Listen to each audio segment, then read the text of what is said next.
Catalina. Thank you again for this lovely episode. And it's completely true. Airbnb, we have many questions and we'll be here answering them all.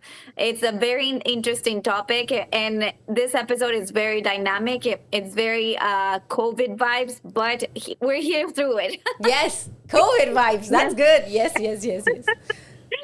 Okay, so Airbnb, the easy money myth. Why do so many people believe Airbnb is a fast way to get rich in real estate?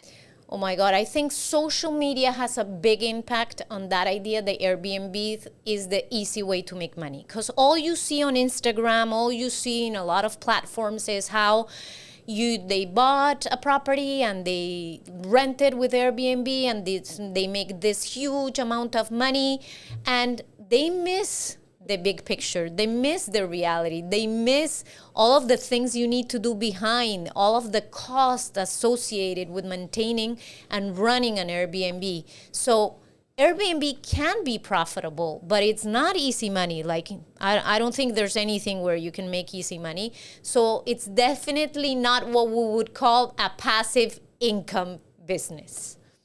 That is so true. And it's interesting that we see more of a tendency of profits and good, I think, good feedbacks of Airbnb in other countries than here in Canada. And that's something that I wanted to ask you because Yes. it's completely true. Some of the feedbacks are mostly negative. We hear it from here in Canada instead of other countries. You're absolutely right. You're absolutely right. And it's mainly because of legislation. In many other countries, the laws for short-term rentals are very, they let you make the money. Here, especially in Montreal and in the island of Montreal, you have so many restrictions. You have permits to deal with. You have taxing things to deal with. So if you ask me about Airbnb in the US, it is a very good. It's still not an easy way to make money, but it's very profitable. But here, because of the laws, because of the taxation, is very expensive and very complex. I see. And what is the difference between buying a property for long-term rental versus running it as an Airbnb? Look, when you are running an Airbnb, you're basically running a hospitality business. So you need to be prepared for that. When you rent long term, you have constant income from one single person.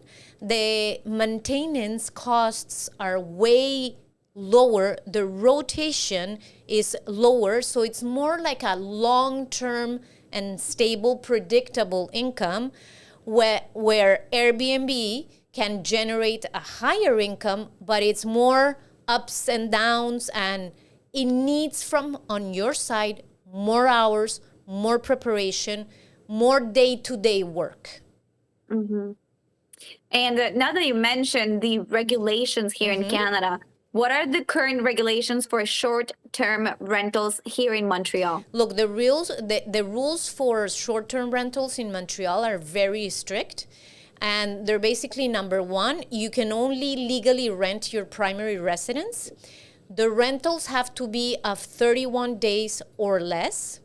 And now, since it's been a year or so, there's a restriction in the time of the year. You can only do it from June 10th to September 10th.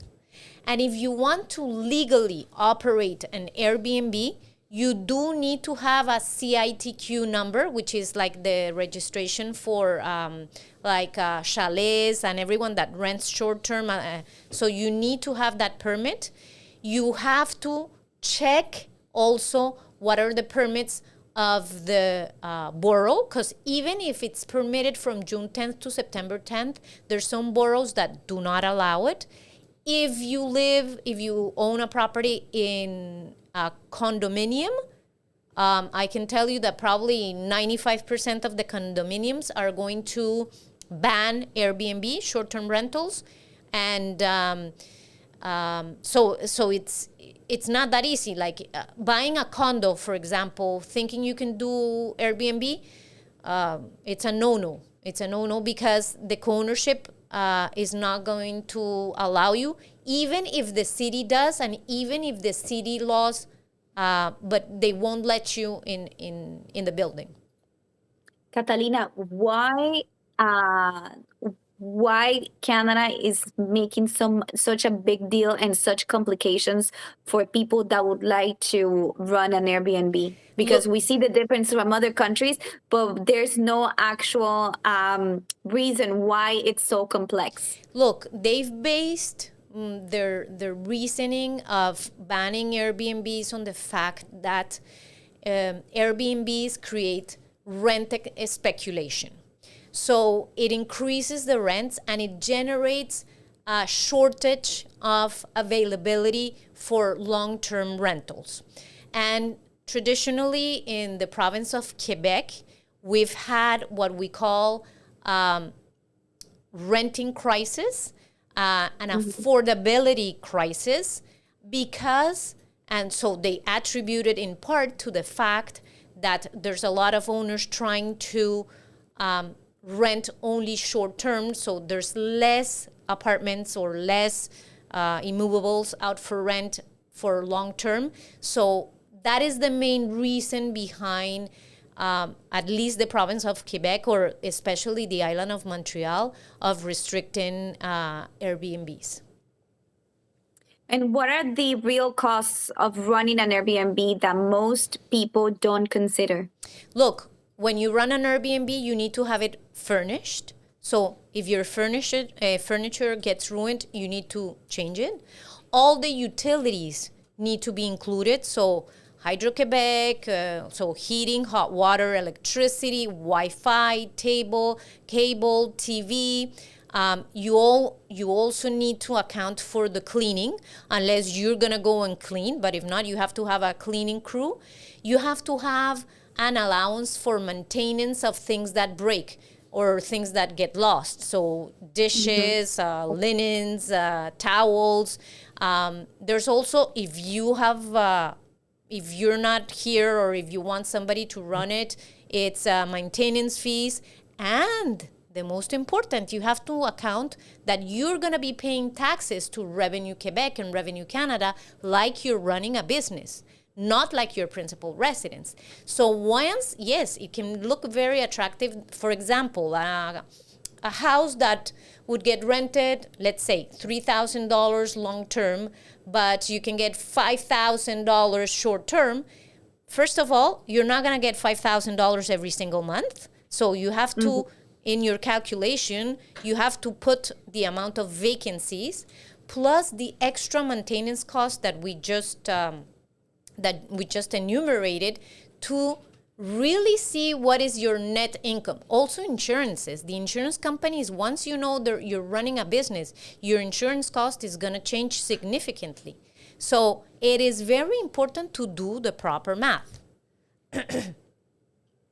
I have a question because that's something that someone asked me to ask you about this episode, and they actually are considering to change their property and run an Airbnb because they were doing a long-term rental. Yes. But the fact that some landlords are having an increase of bad experience with rentals, and is it a good idea to turn it into an Airbnb due to the fact that it's more limited and the people that go there tend less to damage the property and have a timeline to expect it to leave? Look, I before saying is it yes or no or black and white, or that person has to sit down and in an Excel sheet and put, okay, this is the income I can have. This is the amount of days I expect the property to be rented. So they can do a cash flow and say, okay, if, I don't know, out of the 12 months, whole year, I'm going to have it rented really for 6 months.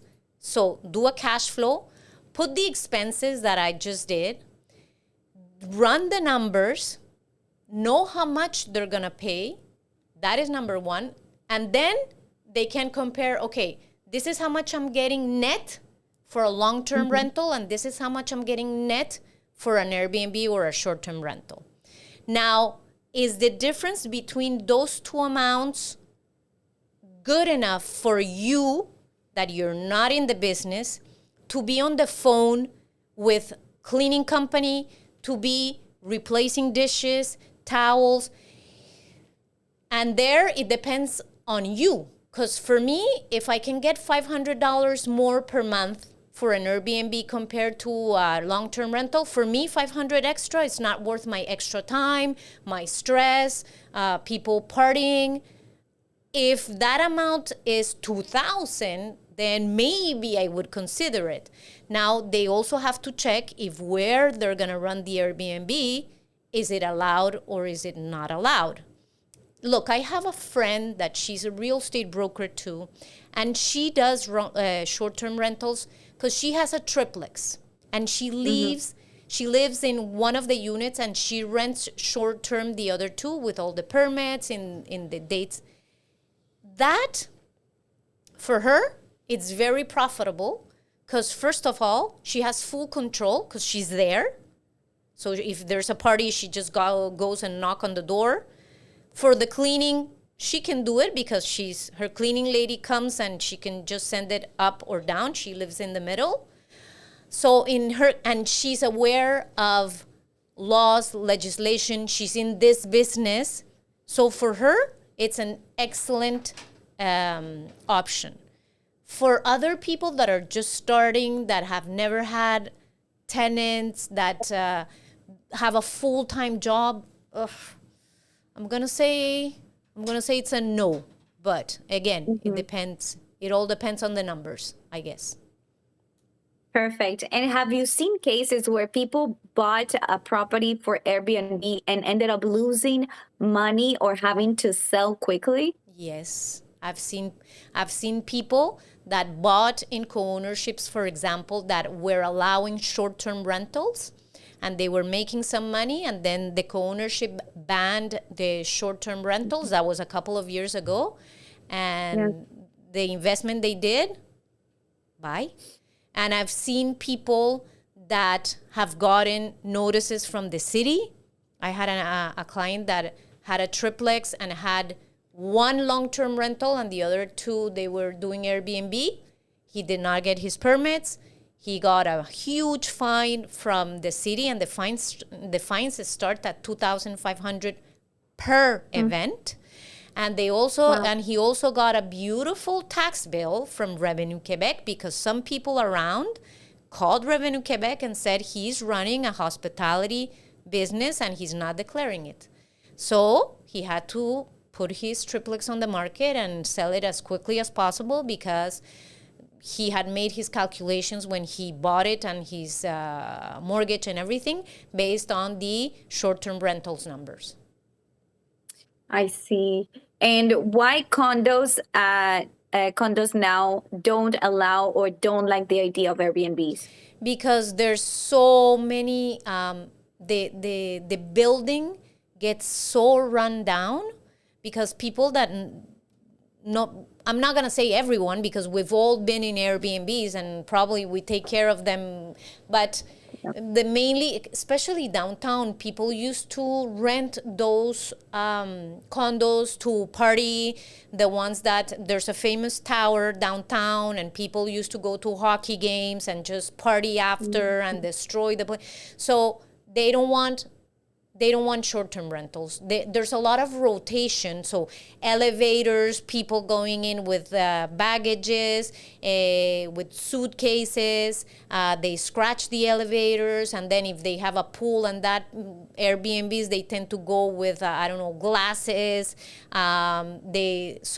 And the maintenance costs are so high in a co-ownership that adding extra maintenance because of short-term rentals, so all the neighbors me, for example, I would never buy in a building that allows short-term rentals. I would never. Oh, really? No, I would never, even if it's not for me to live in, but because I know that we're going to have some already with long-term rentals in buildings where there's a lot of units that are rented.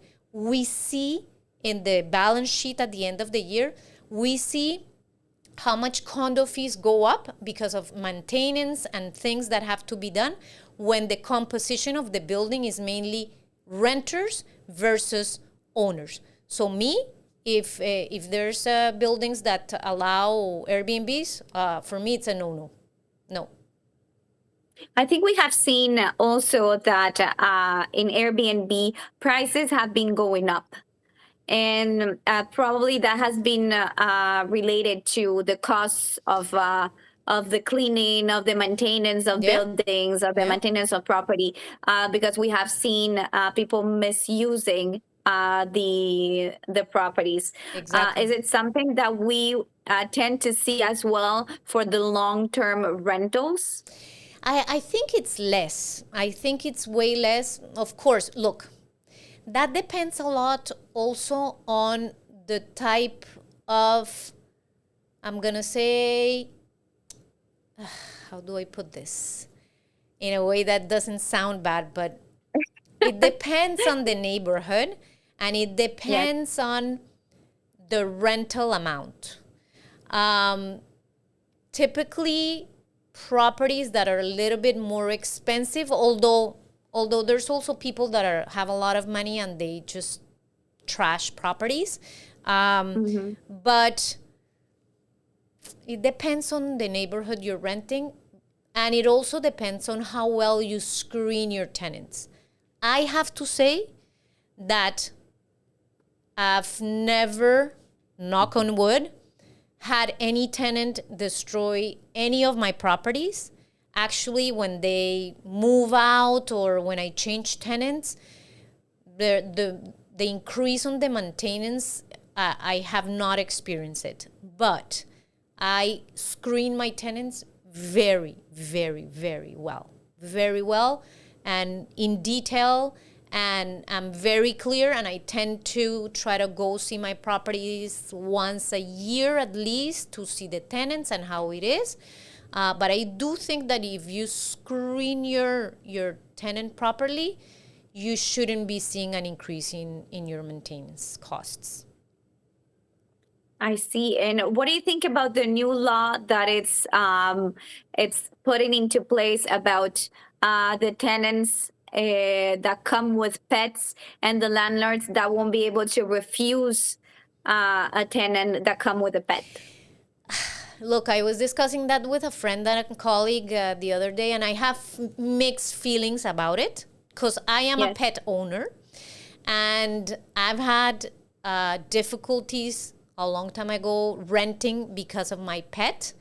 And the thing is that, so I felt frustrated for that, but at the same time, as a landlord, I am afraid that a pet is going to destroy my property. I have to say that I have tenants with pets and I've never had any problems. I do believe that there should be a balance in which, okay, you cannot ban pets, but give the landlord the opportunity of asking for a security deposit in case something happens. Because I Is have that something seen, doable? no, you're not allowed to do it. It's not allowed by law. So that's where the landlord is absolutely exposed, and you are assuming the full responsibility or the full liability of the pet. So if they would let us landlords ask for a security, me as a pet owner, I would gladly rent a property and give a deposit because I know my pet is not going to ruin it. So if you know your pet doesn't misbehave, you have no problem giving a security deposit. Of course, it can't be like something that's doesn't make sense, but give both parties a little bit of protection. Let the tenant come with a pet, but let the landlord protect the investment. Exactly. I completely agree with you on this way. If someone wants to invest in a short-term rentals, what should they analyze before buying? I'm going to say they need to analyze three key things. First of all, location. Are you going to have enough demand and that? Because you can probably buy where there's no regulations, but nobody wants to go stay there. Second, regulations, because you can buy in a top location, but not be allowed. And number three is the real return on the investment. It's the real return on managing those short-term tenants. So three things: location, regulation, and real returns. And what are the most common mistakes first-time Airbnb investors make? One thing is they see this big amount of money they're going to receive per month, and they assume that they're going to get this income all year long. That's mistake number one.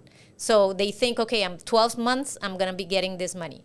Number two is what we spoke about, is underestimating the real expenses. And number three is not knowing the regulations. They think they can do it because they heard somebody was doing it, because the neighbor was doing it. So those are the biggest mistakes. It's really assuming that you're going to have your property occupied all year, underestimating real expenses, and ignoring municipal regulations. Do you think that Airbnb is still a trend today for people that travel here in Montreal? Yeah, yes. Even though all of this, it's still a trend that people tend to use? Yes, and that's why people continue doing it illegally. Yeah. Oh, okay. Is that something that happens often here in Montreal? Yes, remember the big thing? He just got what happened in the old port 2 years ago. Actually, he's a big Montreal investor in real estate, and he just got condemned for manslaughter because wow. and it was a full building that burnt. And it was a short-term rental building. So yes, people still do it despite all of the regulations, all of the controls and everything. It's still, and they run it. I personally know a client that has a building and he has two of them. And he's not allowed to do it, but they still do it because it brings in good cash. I think for travelers it's a good option, but we as travelers don't tend to know which ones are legal and which ones are illegal. Actually, you know what? On that problematic building that I bought my first condo, that reason why I became a real estate broker, we still have, despite cameras and everything, we still have two condos in that building that they run on Airbnb. And we've done everything, and they still do it because we're like downtown. Interesting. And how do taxes impact? And I know we talked about this a little bit, but people that would like to know this standard answer, how do taxes impact NBRB income in Quebec? Well, you need to charge the GST and the QST, and you most probably have to charge also the lodging tax. So if you don't charge those taxes and then Revenue Quebec comes and claims it from you, well, there you go. You have and a lot of people that are not used to the GST and QST, they think, okay, I'm going to charge $100 plus GST QST is almost 115, and they put everything in their pocket, and then they forget that those 15 don't belong to them. They have to give it back to the government. So that's another big mistake. You would be amazed, but people think, oh, it's 115. Or let's say they decide to charge $100, no GST, QST. Well, you still have to pay it. So your $100 becomes 87 or something. So, so yeah, people don't do the math. Yes. I know you mentioned this a little bit before in the episode, but I find it very interesting that some neighborhoods allow and don't allow Airbnb. But why there are neighborhoods that don't allow it, and how do we know which ones? You would have to go to each of the boroughs where you're going to buy, and you have to look for the legislation. The other thing, very easy, you call 311. So that's the Montreal number. You call 311 and you ask for the borough you're looking to buy a property, and you ask for the rules. And because rules change also, They might say now, like for example, the time frame of the year was not limited 2 years ago. And now it's, Yeah. like we said, from June 10th to September 10th. So whatever is valid today might not be valid in a year. So Mm-hmm.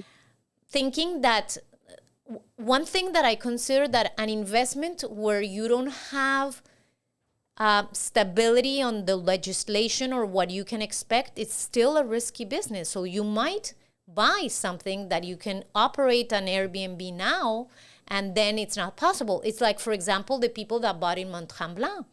They were allowed to do short-term rentals, and then the city changed the legislation, and now it's minimum 31 days. So all of those people Okay. that bought their properties based on an income for really short-term rentals less than 31 days are now, some of them are struggling. Interesting. Now, it tends to make us sense for condos to don't like Airbnb, but Mm-hmm. for neighborhoods that are more residential, why do you think they don't allow Airbnbs? Look, one thing is because it competes against the hotel industry. And the hotel industry is big. The hotel industry pays a lot of taxes. So they want to protect their investment. So Mm-hmm. they have a good amount of lobby in that part. The other thing that we were saying is because in those neighborhoods that normally where they ban it, I believe, for example, the borough of San Leonard doesn't allow it, but I would have to check.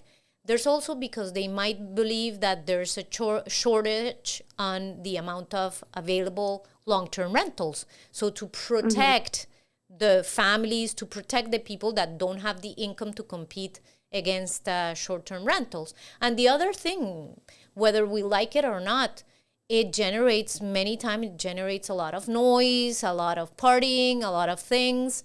So that's why, for example, in Montreal, between Saint Denis, Saint Laurent, Pine, and I believe it's René Lévesque, but those areas, it's permitted, but it's typically an area that it's very crowded, there's music, it's loud. Yeah. For example, I remember there's a lot of Airbnbs that are possible on St. Catherine Street, but already St. Catherine Street is a very noisy street, so it's okay Yes. if they, exactly.